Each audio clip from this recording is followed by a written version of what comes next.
नमस्कार दोस्तों, जय महाकाल, जय माता शमशानी। आज की वीडियो में मैं मात्र एक दिन की खुशबू भरी साधना दे रहा हूँ। जिस साधना को सही तरीके और सही नियम सही मंत्र से किया जाए तो अवश्य ये एक रात में सिद्ध होती है। और सबसे पहले तो इसके कुछ फ़ायदे बता देता हूँ। जो मुख्य इसके फ़ायदे हैं वो बता रहा हूँ। जैसे ये शक्ति सिद्ध होने के पश्चात अपने साधक को यौवनता प्रदान करती है।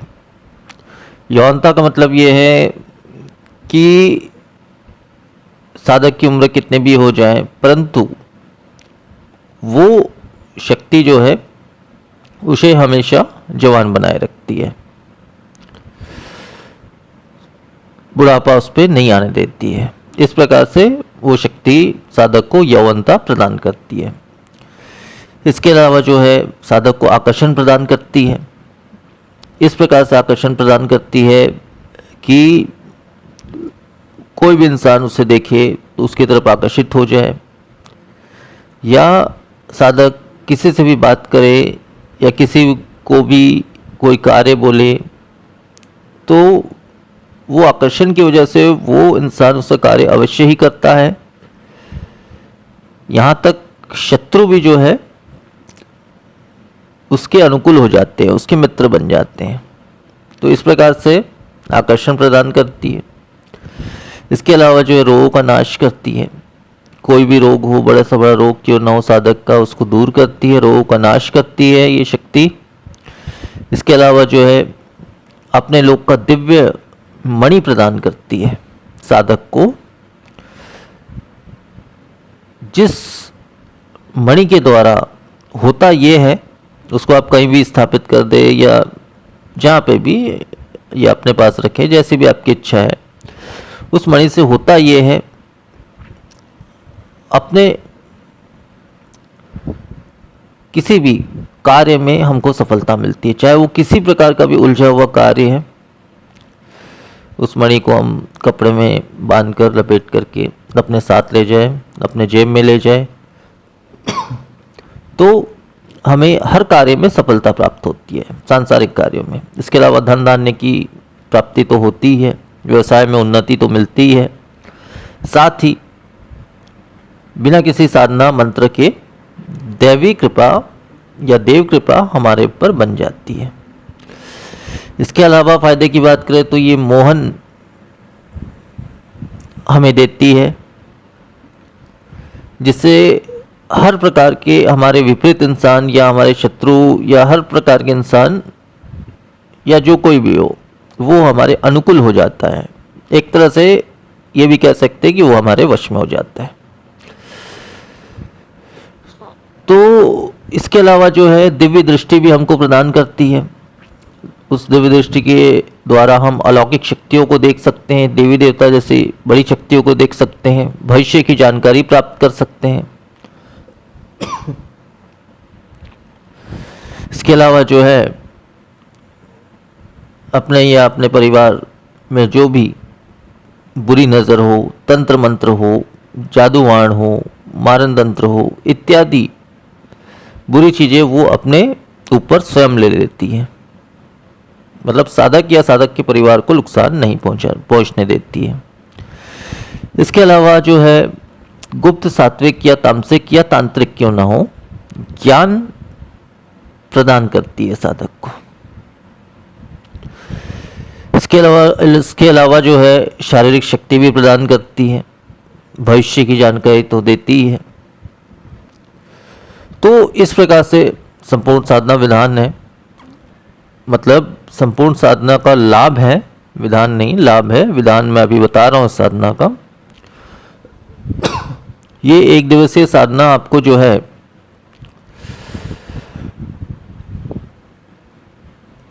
पूर्णिमा की रात को करना है। किसी भी पूर्णिमा की रात को आप इस साधना को कर सकते हैं, किसी भी एकांत कमरे में जहाँ पे कोई भी आपको डिस्टर्ब ना करे। ऐसे एकांत कमरे में आपको ये साधना करनी है। तो ऐसे कमरे का आप चुनाव कर ले, एक साफ सुथरे कमरे का चुनाव कर ले जहाँ कोई अन्य देवी देवता इत्यादि का वास ना हो, जहाँ उनकी उपस्थिति ना हो, ताकि ये साधना आपका निर्विघ्न पूर्ण हो जाए और सफल हो जाए। तो पूर्णिमा की रात में जो है आपको इस साधना को करना है और इसका विधि इस प्रकार से है। इसमें जो है पश्चिम की दिशा रहेगी आपकी। पश्चिम की दिशा में एक लकड़ी की चौकी बिछा ले अपने सामने, उस पर एक श्वेत रंग का एक वस्त्र बिछा ले, नया वस्त्र बिछा ले, और उसके ऊपर में जो है एक तांबे का लोटा ले ले, उसमें आधा जल भर ले, इत्र इत्यादि उसमें मिला दे खुशबूदार, और उसके ऊपर में कच्चा नारियल मतलब बिना छिला हुआ नारियल जो है उसके ऊपर में स्थापित कर दे। ध्यान रखना इसमें कोई अभिषेक या टीका वगैरह नारियल में या कलश में नहीं, बिल्कुल भी नहीं करना है। केवल एक लाल कपड़ा या लाल चुन्नी ले ले आप, नया होना चाहिए वो। उस चुन्नी या कपड़े से उस नारियल, पूरे नारियल और पूरे लोटे को ढक देना है आपको। अब ढकने के पश्चात वो तब तक ढका रहेगा जब तक आपकी साधना सिद्ध नहीं हो जाती है। अब उसके पश्चात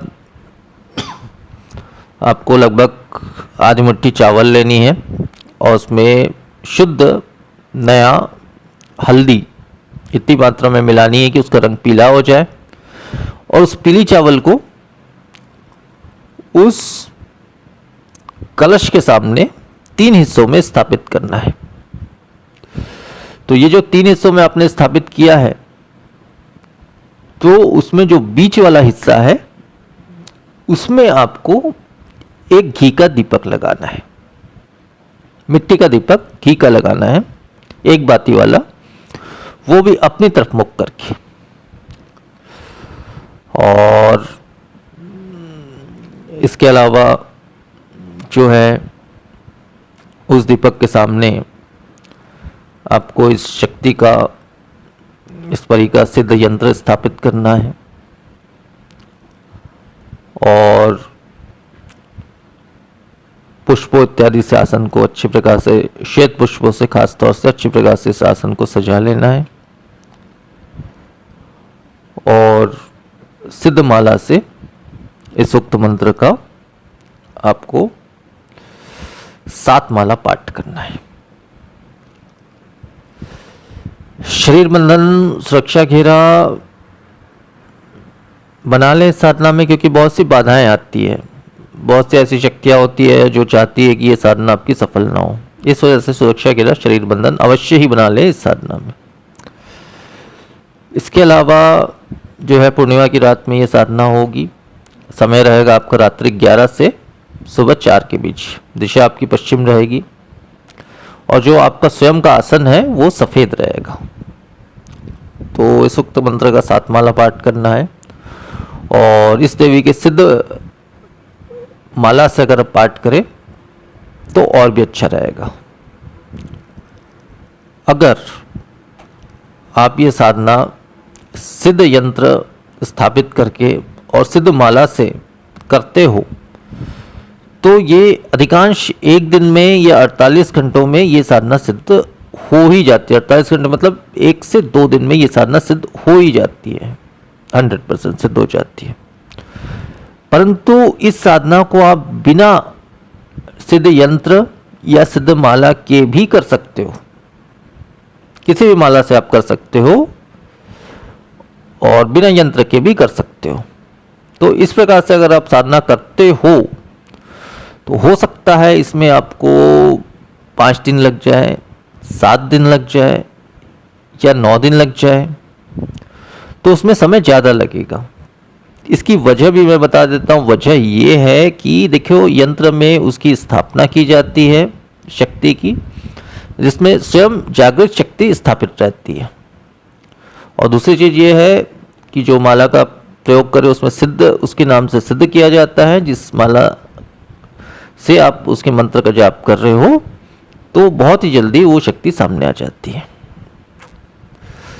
तो आप माला और सिद्ध यंत्र के भी इस साधना को कर सकते हो, और बिना ये दोनों के प्रयोग के भी आप इस साधना को कर सकते हो। लेकिन फर्क इतना रहेगा कि आप दोनों का प्रयोग करेंगे सिद्ध माला यंत्र का, तो ये साधना बहुत जल्दी सिद्ध होगी। और अगर बिना माला यंत्र का प्रयोग करके आप साधना को करते हैं, तो हो सकता है कुछ समय आपको ज़्यादा लग जाए साधना में। फर्क इतना ही है और कोई खास फर्क नहीं है। बाकी साधना के पश्चात शक्ति जब सिद्ध हो जाती है, आपके सामने आ जाती है, आपको इससे वचन ले लेना है। ऐसी शक्तियों से किस प्रकार से वचन लिया जाता है मैं पहले की वीडियो में बता चुका हूँ, उसी प्रकार से आपको सेम वही वचन लेना है। वचन के पश्चात ये आपकी सिद्ध हो जाएगी और आपका हर प्रकार का कार्य करेगी। भोग इत्यादि की इसको आवश्यकता नहीं है, तो भोग इत्यादि नहीं चढ़ाना है। और बाकी जो भी सामग्री आपने प्रयोग की है साधना सिद्ध होने के पश्चात उसे बहते हुए जल में विसर्जित कर देना है। तो बस इतना ही नियम है।